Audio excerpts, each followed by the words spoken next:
Hello, this is PIL by Cardtonic Spend series, where we explore how businesses spend and manage money, sharing their stories and highlighting smarter financial practices. For episode 1, we speak with renewable energy startup Sunfi to talk about common business spend traps, what smart spending looks like for startups, and how Sunfi manages its spend with a strong focus on efficiency. My name is Ima, and we're featuring Sunfi's CEO and co-founder, Rotimi Thomas. Enjoy. Hi, Rotimi. It's great to have you on the show today. Hey, thanks for having me. You're welcome. And I should say, I feel like I'm speaking for a lot of people when I do that the work that Sunfi is doing, especially in Nigeria's energy sector, is truly commendable. Well done. Thank you very much. You're welcome. So let's get right into the conversation for today. First things first, tell us about Rotimi Thomas and the journey to Sunfi. I will speak less about myself and more about the connection between my co-founders and I in service of the mission. That's fine. We all had childhood and adulthood experiences that made us want to commit this phase of our lives to ending electricity poverty in Nigeria, the continent, and around the world, but especially in Nigeria, which is obviously our country of origin. Mm-hmm. We're hundreds of years behind other countries. Electricity is a thing that is enabling not just human productivity, but now also artificial intelligence. And so if we don't catch up pretty quickly, our people will be the most energetic people in the world, but the least energized people in the world. So it's a big opportunity. We've also had these careers, from infrastructure, finance, to management, consulting, general management, building technology and all.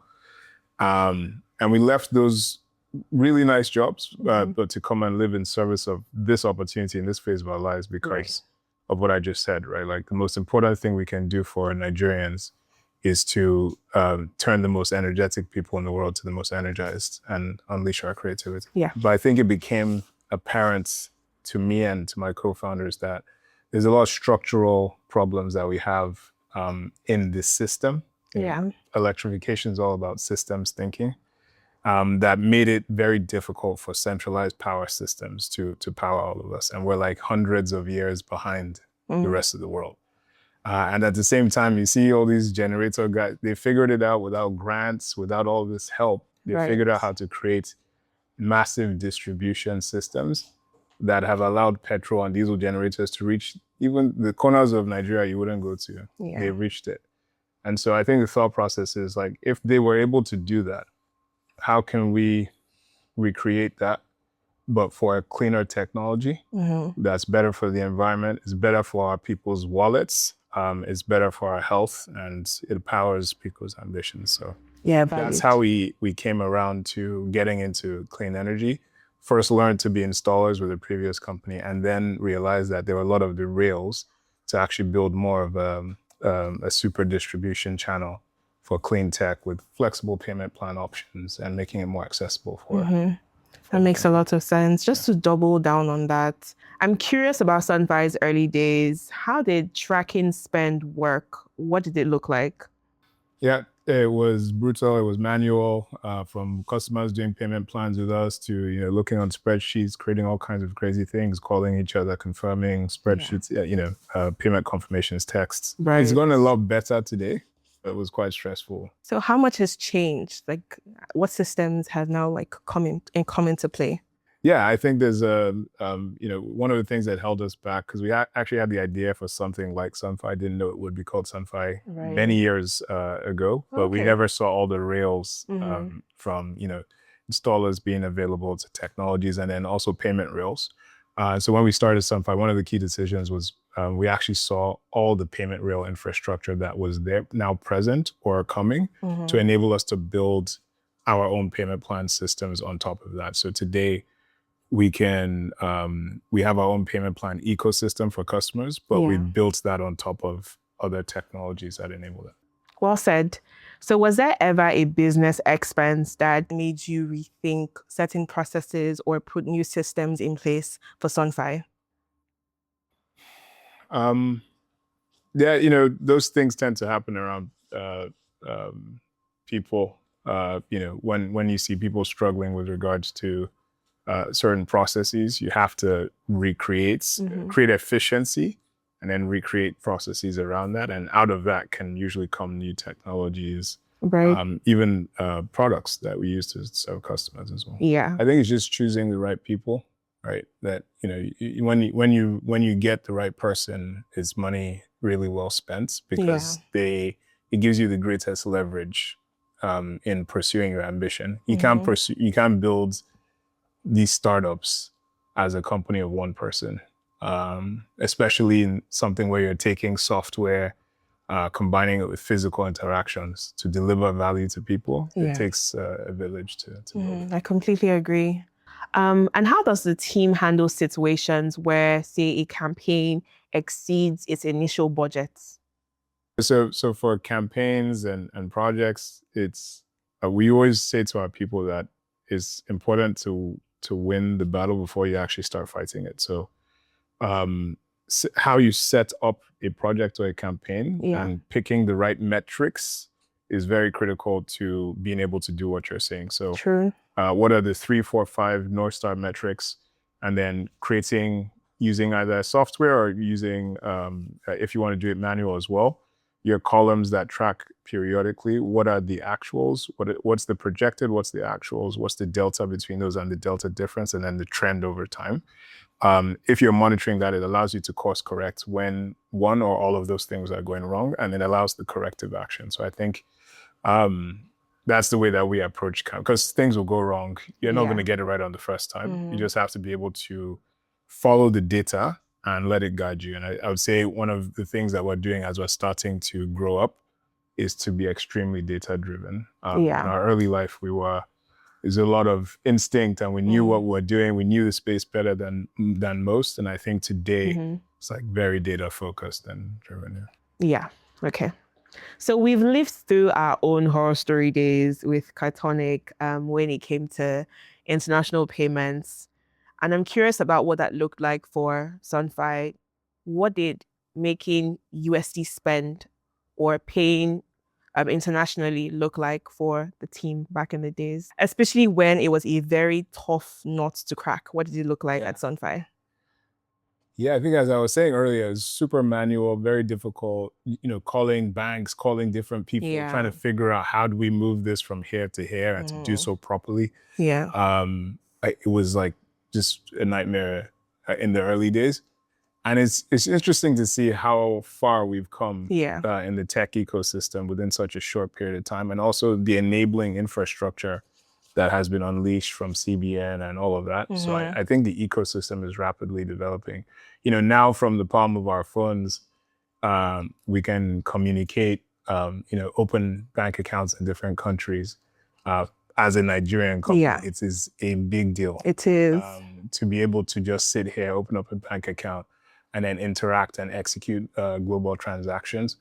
Even if you're buying stuff from China today, there are startups and tech companies, and even old companies, that will handle the entire process for you, do the FX and so on and so forth. So I think if you start a business in the US, you have a higher chances of succeeding because there's an enabling ecosystem. When you start a business in Nigeria, you are starting from behind, but we are definitely catching up because we have a very strong will to succeed. But also I think overall the CBN is creating a more enabling ecosystem. FX stabilizing as well has unleashed more innovation in the space as well, and incentivizing things that are helping us move forward. Okay. Well said. So looking back, what is one business spend decision that Sunfi has taken that you would say has had the biggest impact on the growth of the business so far? Without a doubt, I would say immediately it's always hiring. When you hire the right person and they step into that role, might be murky at first, don't really understand it, whatever the case may be. But once you start to see them take ownership and you start to step back, you realize, oh, I made, like, this is a really good decision. Because the leverage, the business is like a baby, it's like a child. And every right uncle or auntie that comes into their life and just imparts wisdom into that child and nurtures it and everything, the trajectory of that entity's life is completely different. So spending money, sometimes even adjusting the ecosystem to get the right person. So that's probably the best way is to be very choosy about hiring the right people. And when you find that right person, you figure out how to adjust your ecosystem to bring them in, because they will deliver exponential return for you. Fair enough. So now let's paint a picture. Let's imagine a founder came to you with, say, $100,000 and plans to start a renewable energy startup. What would be the biggest piece of advice you would give this person?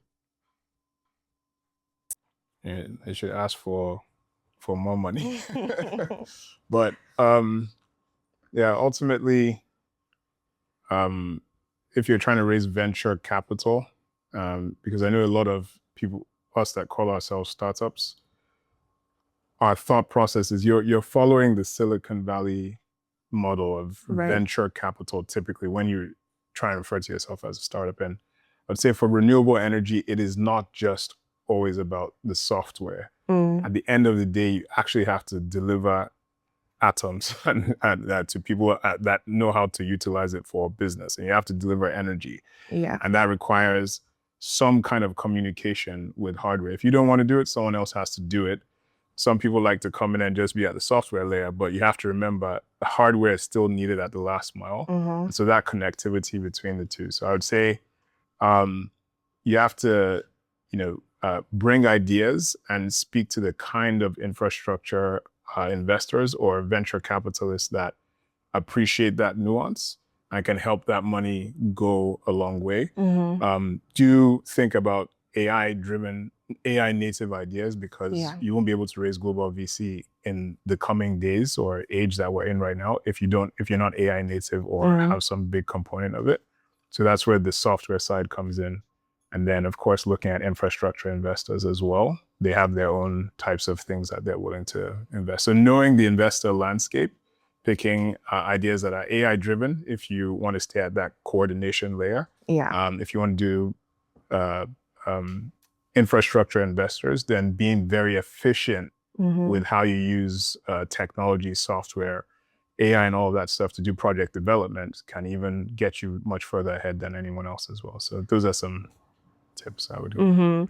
Very well said. Thank you so much for taking out the time to share all of this wisdom with us today. Yeah, thank you for having me. Before we wrap up, I have 10 rapid fire questions to shoot. So they are in the this or that format. And from a founder's point of view, we want to hear the smartest pick. Let's do it. Okay, let's get into it. So, year one as a startup, focus on growth or focus on efficiency? Focus on growth, but pay attention to your learning and your efficiencies, because if you scale rubbish, you scale rubbish. And so all of us have to figure out how to make ourselves profitable, etc. So paying attention to that would be... That's smart. Year two as a startup, more outsourcing or more in-house hiring? Where it makes sense to outsource, do so, but make sure they're as closely aligned to your interests as possible. Okay. Year three as a startup, big bets or small, steady wins?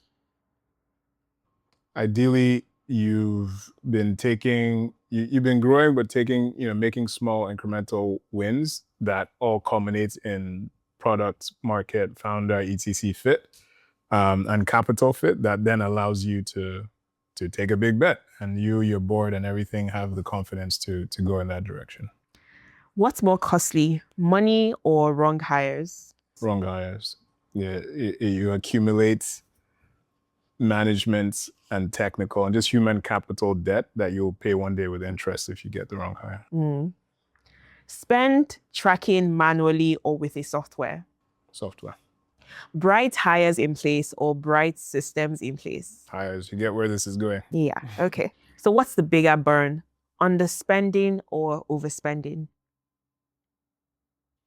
I would favor efficiently spending, underspending initially, and once you understand what you're doing, go big. What's the hardest cost to cut? Operations or marketing? Operations initially, but once you get marketing right and you can figure out the right return on ad spends, then it's extremely hard to obviously to cut marketing. Yeah. Okay. Founders approving every expense manually, yes or no? Initially, it may be important, but as you build strategic structures in the company and you get ready for maturity and scale, obviously that cannot scale. So making sure, once again, you don't have technical and management debt that doesn't allow you to delegate is critical so that you can feel comfortable allowing other people to, like if you hire a CFO, you don't want to get in the person's way, let them and the finance team do their job. Okay. And to wrap things up, if Sunfi was a color, what would it be and why? Sunfi blue. Okay. It's our color code. So thank you so much again, Rotimi. This was a very important conversation to have, and we're very glad you could have it with us today. Yeah, thank you for having me.